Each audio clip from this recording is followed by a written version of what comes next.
I an artifact or a find, an artifact for gamifying feedback in research modules.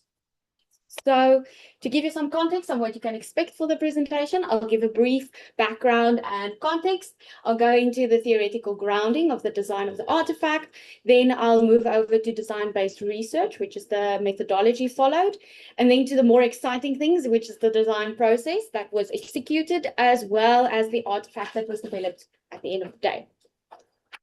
So in higher education, definitely one of the challenges we are experiencing is sustained student engagement in the classroom. Now, this is also true for research modules. Now, in research modules, it could possibly be for two reasons. Now, the first one is generative artificial intelligence. Students go and they outsource their thinking to a generative AI without actually engaging with the content or the learning process. And then in my personal experience as a research lecturer, my feedback that I provide to the students kind of causes disengagement because they think if they submit the work, be it generative AI generated or not, they can get feedback from me, just execute the instructions, and then they're good to go. They don't have to speak to me, they don't have to engage with their peers in the classroom, and zero engagement happens in the class. So this is what sparked the curiosity and inspired the development of this artifact. So how this journey of the artifact development played out was through using experiential learning theory as a theoretical grounding and gamification principles with design-based research as a methodology.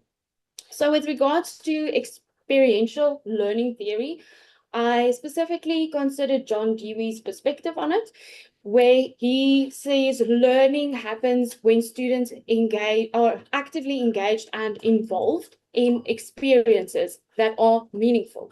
Now, for these experiences to be meaningful, there's two aspects to it. The one is continuity and the other one is interaction. Continuity has to do with the current experience needs to create the platform for the next experience to build better knowledge, better learning, better growth. Interaction has to do with understanding the students' internal needs, skills, capacities, as well as the external environment and the impact that would have on the experience itself. Now, the experiential learning theory is what helped to create and inform the scaffolded activities developed in the artifact. It is also kind of guided what should be included, whereas the gamification principles built the structure of how should it look. So gamification is using game-like features in non-game environments like a classroom. So gamification generally motivates engagement from students and motivates them to reach the learning outcomes through using game mechanics, learning mechanics, and game aesthetics. The aesthetics of this presentation is kind of the vibe that was created with the students. Okay, and design-based research. So design-based research focus is to design interventions to improve practice, which is the idea behind the artifact. Within design-based research, the researcher generally holds multiple identities, and I did hold multiple identities, which included researcher, lecturer, as well as designer, and a pre-implementation. It wasn't a formal implementation or testing, but it was run out for this semester. And in design-based research, there's various forms of evaluation and testing. For this artifact development, the focus fell on formative evaluation and alpha and beta testing, where formative evaluation is to improve the artifact to a state where it can work properly in an educational environment. Alpha testing is the logistics behind it, the structural design, and the beta testing is, can it potentially work in the context without formally testing it? Now, this was done through a structured reflective organizer that was developed with experiential learning and gamification so that I can make sure I reflect from each perspective and each identity that I held. And it was further supported with expert critique. So these were lecturers who are also involved in lecturing research. So this is a very well, kind of technical visualization of the design process that was followed. If you are familiar with design-based research from McKinney and Reeves, they have the 3 phases of analysis and exploration, design and construction, and evaluation and reflection. I generally see it as it can have 3 major phases, and then within each phase, you can have little cycles of the 3 phases. So this project was generally focused on analysis and exploration. A final evaluation and reflection will take place. Smaller evaluation and reflection took place in this process to develop the final artifact. So analysis and exploration, this was looking at the formal activities within the module, formatives and summatives. What do the students need to do? Are there any other content that they need to have to cover that are not necessarily captured in the assessments? What is the timeline? When is it due? When are the lectures scheduled? And then lastly, the student profile. What are their skills? What are their capacities? That then helped with the design and construction, the developing of the activities. What are the outcomes for each of the activities? What should the instructions be? How should they be scaffolded in relation to one another, but also in relation to the formative assessments? And then resource availability was actually only taken into consideration during design and construction. And the reason for it was I didn't want to limit the possibilities by just looking at what is. It ended up by using just the learning management system that existed, but I wanted there to be opportunity to explore other apps should there be a need. Then artifact scaffolded activities were developed. So that's called the pre-implementation artifact, there top right. And that pre-implementation artifact was presented to the experts for them to critique and give feedback on. There was also the implementation reflection that took place now in this semester, but that was just based on my personal reflection. The artifact was further refined, and that brings us to what the artifact looks like. I cannot present everything that's in the learning management system, but I'll take you kind of through how it works. So the token activities is the main feature. What a token activity is, it's an activity a student can partake in, and they can receive feedback tokens for participating in that activity. These activities kind of force students to talk in class and to speak to me and speak to their peers, and they would get a feedback token. They can then spend these feedback tokens on formative assessments where they require feedback. So the depth of feedback was dependent on the number of tokens they spent, and then that all of these build towards the summative assessment. So this is a technical visualization of what it looks like specifically in the research module that I lecture. So the token activities build towards them being able to complete the proposal for their semester, and that naturally they submit a research proposal. They submitted it last week. So they submit a research proposal as their summative. So I'll take the first few to just explain the principles. So they would, at the beginning of the semester, there's a proposal and research question activity where they had to post something on a discussion board and then be in class to talk to me about what they posted on the discussion board. If they did that, they get 2 feedback tokens. The next one was something, oh no, it's not the next one, the third one, submit memorandum of understanding. They all have to submit the memorandum of understanding with their supervisor. It's not something that counts for marks, but them submitting it gave them 1 extra feedback token. So it kind of motivated them to submit it in time and not wait till way later. And then when they have these feedback tokens, they can spend it on the formative assessments. So there's a little minus between the 2 ones. The token activity content builds towards what is expected in the formative assessment, and then they can get 3 levels of feedback. If they spend nothing, it's basic level of feedback. You can almost see it as 1 word: define, expand, explore, but not really giving them much more context. They just know they need to work on that part a little bit, just so that all students still get some level of feedback. If they spend 1 feedback token, they could get a little bit deeper feedback. So define this specific concept or expand on this idea. And then 2 tokens would be even more feedback, even more guidance. So expand this concept by adding this and exploring this other idea too. Or you can think more about this. This will make much better improvements. Just something to note, for this to be quite successful, I needed to make sure that the students could have enough tokens by the time that they have the formative assessment to be able to spend those tokens successfully. And even if they miss one, that they might still be able to decide where they would like to spend the tokens. So this is just kind of showing you how it looked in the learning management system.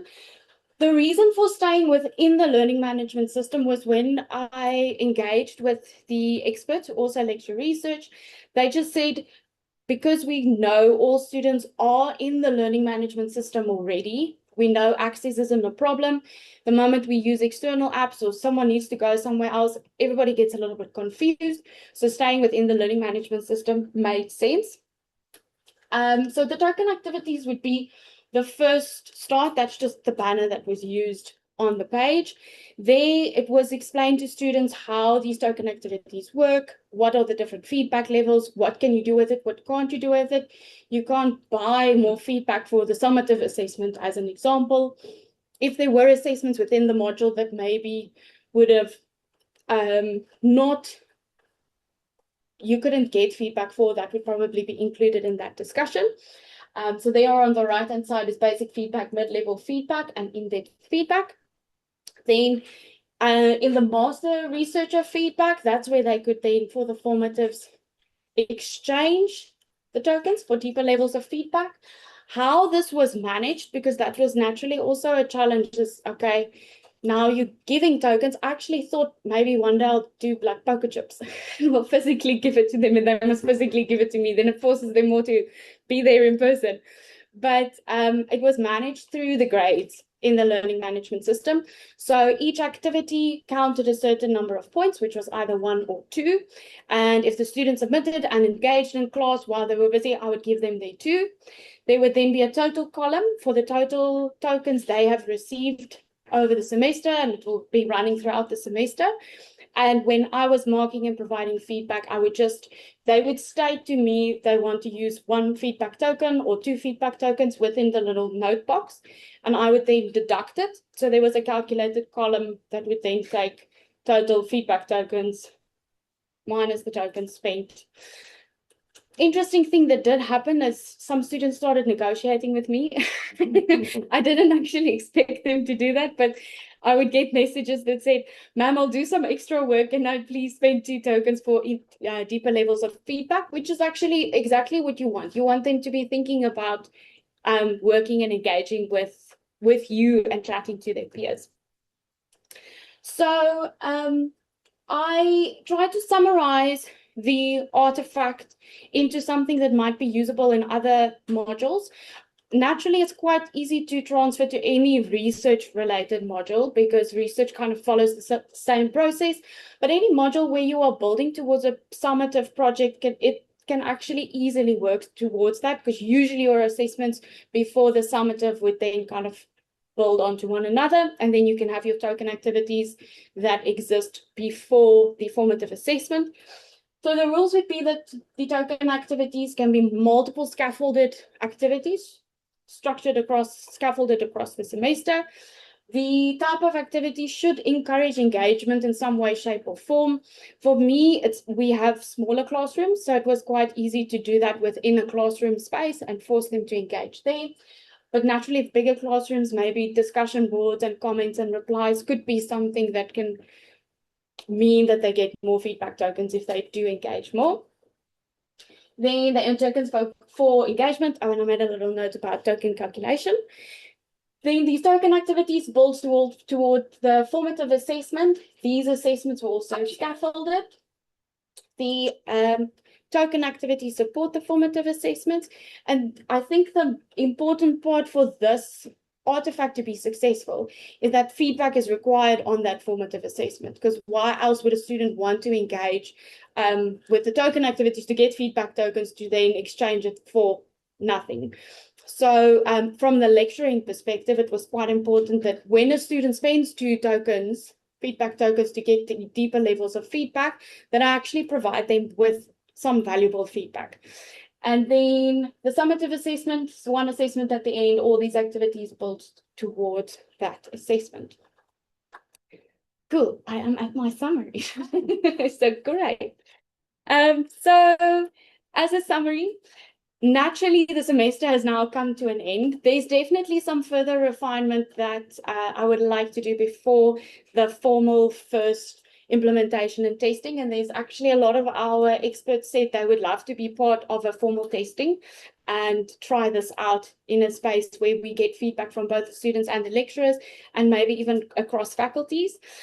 Some of the other refinement that could take place is including additional tasks outside of just the token activities. That can also be called token activities, but I kept it to a minimum for this semester. But there could be other types of things that a student would be able to do to maybe earn more feedback tokens, because there were actually some students who said, Mom, I want to earn more so that I can use it. Can I use it then at the end of the semester if I have more questions or something like that? So that's definitely something that could be explored.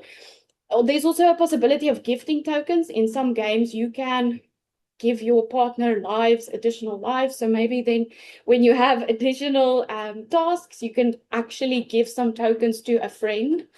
Maybe keep each other accountable. That might help. And then there wasn't supposed to be excess tokens, but should they be, I actually think creating an opportunity for a student to, before their final assessment, if they have excess tokens, they can use those tokens for a personal individual discussion with you or something. There's definitely opportunity for that. And then one expert actually said to give more autonomy to the student, she suggested that to provide different types of feedback, have the student choose what type of feedback would they want.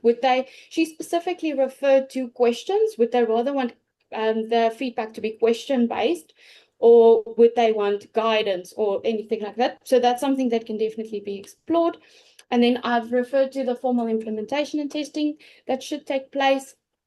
And then a final note that I want to make, it came up as part of the conversation around this idea of gamifying feedback, is assigning value to the human, to the lecturer. In this day and age, it almost feels like as a lecturer, we compete with everything else. We compete with the AI, with social media, with TV, with whatever. In this case, you don't have straight access to the human immediately. You actually have to work for it a little bit. You need to put in some more input, which means it ends up having a higher value than the AI, because the AI you can get now. But the lecturer and the feedback from the lecturer, you actually first need to do something for it, and then you get it, and then you get better guidance. Because I don't know how many of you necessarily lecture research, you can read if a student has just used AI. Those proposals are a little bit, they just don't fit the context. It doesn't make any sense. So it's a last thought that I would like to leave with you in terms of this conference's idea of the future of education, is looking at methods of how we can assign a higher value. In this case, it was through feedback tokens to the human and to the lecturer. Okay, and then I have a few references. I also have a disclosure of my AI use. I used ChatGPT to just standardize grammar, language, and so on for the instructions. And the images were created by Gemini for the presentation. And that's me. Thank you so much. You're welcome to ask questions. Well, excellent. Thank you for this very engaging